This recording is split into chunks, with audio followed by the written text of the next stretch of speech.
ಇಲ್ಲಿ 1/4 kg ನುಗ್ಗೆಕಾಯಿ ತೊಗೊಂಡಿದ್ದೀನಿ, ಸ್ವಲ್ಪ ಬೆಳ್ಳುಳ್ಳಿ, 2 ಟೊಮೊಟೊ, 1 ಈರುಳ್ಳಿ ತೊಗೊಂಡಿದ್ದೀನಿ, ಸ್ವಲ್ಪ 1 ಹಿಡಿಯಷ್ಟು ಮೊಳಕೆ ಹುರುಳಿಕಾಳು ತೊಗೊಂಡಿದ್ದೀನಿ. ನೀವು ಬೇಳೆ ಬೇಕಾದ್ರೆ ಹಾಕ್ಕೋಬೋದು. ಇದೆಲ್ಲ ಹಾಕಿಬಿಟ್ಟು ಸ್ವಲ್ಪ ನೀರು ಹಾಕಿಬಿಟ್ಟು 2 ವಿಷಲ್ ಕೂಗಿಸ್ಕೊತೀನಿ ಮೊದಲಿಗೆ. ನೋಡಿ, ನೀರು ಹಾಕಿದ್ದೀನಿ ಮುಳುಗಷ್ಟು. ನಮಗೆ ಸಾಂಬಾರಿಗೆ ಎಷ್ಟು ಬೇಕೋ ಅಷ್ಟು ಹಾಕ್ಕೊಂಡಿದ್ದೀನಿ, ಆಮೇಲೆ ಬೇಕಾದ್ರೆ ಹೆಚ್ಚಿಸ್ಕೋಬೋದು. ಇವಾಗ ಸ್ಟವ್ ಆನ್ ಮಾಡಿ ಇಟ್ಟಿದ್ದೀನಿ, 2 ವಿಷಲ್ ತೊಗೊಬಿಡ್ತೀನಿ. ನೋಡಿ, ಆ ಹುರುಳಿಕಾಳು ಮತ್ತು ಬೆಂದಿದೆ. ಇದನ್ನು ಈರುಳ್ಳಿ, ಟೊಮೊಟೊ, ಸ್ವಲ್ಪ ಕಾಳು ಎತ್ಕೋತೀನಿ ರುಬ್ಬೋದಕ್ಕೆ. ನುಗ್ಗೆಕಾಯಿ ಮತ್ತು ಕಾಳು ಸ್ವಲ್ಪ ಇದರಲ್ಲೇ ಇರಲಿ. ಸಾಂಬಾರು ಪೌಡ್ರ್ ತೊಗೊಂಡಿದ್ದೀನಿ, ಉಪ್ಪು ತೊಗೊಂಡಿದ್ದೀನಿ, ಸ್ವಲ್ಪ ಕಾಯಿ ತುರಿ ತೊಗೊಂಡಿದ್ದೀನಿ. ಇಲ್ಲಿ ಕಾಳು ಬೆಂದಿರೋದು, ಬೆಳ್ಳುಳ್ಳಿ, ಈರುಳ್ಳಿ ಮತ್ತು ಟೊಮೊಟೊ, ಕರಿಬೇವಿನ ಸೊಪ್ಪು ತೊಗೊಂಡಿದ್ದೀನಿ. ಮಿಕ್ಸಿ ಜಾರ್ಗೆ ಹಾಕಿ ನುಣ್ಣಗೆ ರುಬ್ಕೊಳ್ತೀನಿ. ಇವಾಗ ರುಬ್ಕೊಂಡಿರೋದು ಹಾಕ್ತೀನಿ. ರುಬ್ಕೊಂಡಿರೋದು ಹಾಕಿಬಿಟ್ಟು ಜಾರೆಲ್ಲ ತೊಳೆದು ನಮಗೆ ಸಾರಿನ ಕನ್ಸಿಸ್ಟೆನ್ಸಿ ಹೇಗೆ ಬೇಕೋ ಹಾಗೆ ಮಾಡ್ಕೋಬೇಕು. ಒಂದು ಪಾತ್ರೆಗೆ 3 ಸ್ಪೂನ್ ಎಣ್ಣೆ ಹಾಕಿದ್ದೀನಿ. ಇವಾಗ ಸಾಸಿವೆ, ಕಡಲೆಬೇಳೆ, ಉದ್ದಿನಬೇಳೆ, ಜೀರಿಗೆ, ಮೆಂತ್ಯ ಹಾಕ್ತೀನಿ. ಇದೆಲ್ಲ ಸ್ವಲ್ಪ ಚಟಪಟ ಅಂತ ಸಿಡಿತಾ ಇದೆ. ಇವಾಗ ಈರುಳ್ಳಿ, ಕರಿಬೇವು, 3 ಬೆಳ್ಳುಳ್ಳಿ ಹಾಕಿದ್ದೀನಿ, ರುಬ್ಬಕ್ಕೂ ಹಾಕ್ಕೊಂಡಿದ್ದೆ. 1 ಸಣ್ಣ ಈರುಳ್ಳಿ ಹಾಕ್ಕೊಂಡಿದ್ದೀನಿ.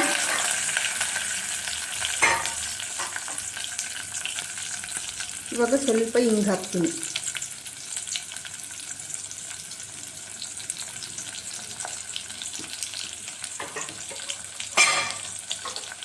ಇದು ಸ್ವಲ್ಪ ಚೆನ್ನಾಗಿ ಫ್ರೈ ಆಗಲಿ.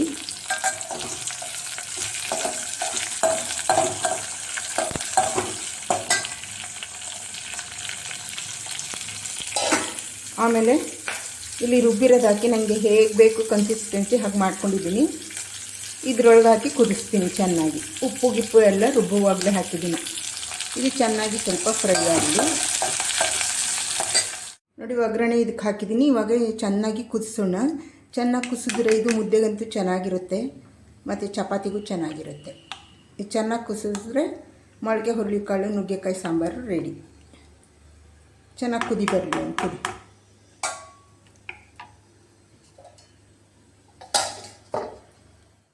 ನೋಡಿ, ಈ ರೀತಿ ಚೆನ್ನಾಗಿ ಕುದಿಸ್ಬೇಕು. ನಾನು ಹುಣಸೆಹಣ್ಣು ಹಾಕಿಲ್ಲ, ಹುಳಿ ಟೊಮೊಟೊ ಹಾಕಿದ್ದೀನಿ.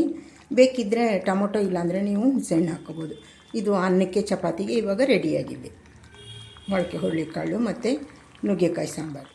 ನೋಡಿ, ಹೀಗೆ ಸರ್ವ್ ಮಾಡಿಕೊಂಡು ಮೊಳಕೆ ಹುರುಳಿ ಸಾರು, ನುಗ್ಗೆಕಾಯಿ ಸಾರನ್ನ ಅನ್ನಕ್ಕೆ ಸರ್ವ್ ಮಾಡಿಕೊಂಡು ಊಟ ಮಾಡ್ತಾಯಿದ್ದೀನಿ. ಮುದ್ದೆ ಬೇಕಾದರೂ ಮಾಡ್ಕೋಬೋದು, ಚಪಾತಿಗೆ ಬೇಕಾದ್ರೂ ಹಾಕ್ಕೋಬೋದು.